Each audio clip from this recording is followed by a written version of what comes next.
L'Union européenne est peut-être à la veille d'un changement majeur de sa politique migratoire. Le sommet européen cette semaine à Bruxelles pourrait marquer un tournant. En 2015, lorsqu'un million de réfugiés syriens cherchaient à rejoindre l'Europe, la chancelière allemande assurait alors que les 27 parviendraient à gérer ces arrivées et à intégrer ces réfugiés. L'atmosphère est aujourd'hui différente sur le continent.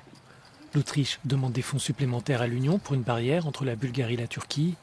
De son côté, l'Italie limite les interventions de secours en mer des ONG.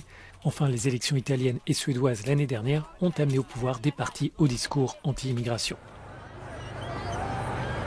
Depuis, la principale force politique en Europe, le Parti populaire européen, change de ligne. Pour le responsable des chrétiens démocrates, l'Union s'engage dans une crise majeure. Il estime que les clôtures aux frontières ne devraient plus être tabous. Manfred Weber appelle donc les institutions à débloquer des moyens financiers. Let's be realistic. In Ceuta, Melilla, we have these decades in the African-Spanish border.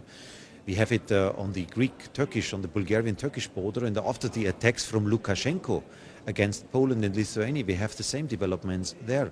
So again, nobody wants to see this, but if it is needed, then we have to do it, and the European Commission should be ready also to finance this.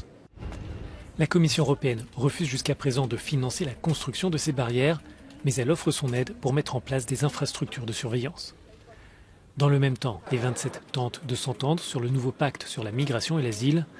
Le texte prévoit des relocalisations obligatoires vers d'autres États membres des demandeurs d'asile arrivés en Italie et en Grèce. Mais cette idée est une ligne rouge pour les capitales d'Europe centrale. De plus, de nombreuses voix au Parlement européen dénoncent une approche inhumaine. Certains élus rappellent les sombres souvenirs que représentent les clôtures aux frontières.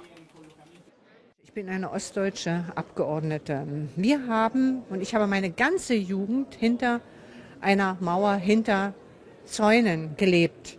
Und wenn wir jetzt anfangen, Zäune durch die EU wieder zu finanzieren, ist das nicht nur für mich ein Déjà-vu, sondern es ist ein Zurück in ein Europa, das wir alle nicht wollen. Lors du sommet extraordinaire, les dirigeants européens évoqueront aussi les questions économiques et la guerre en Ukraine.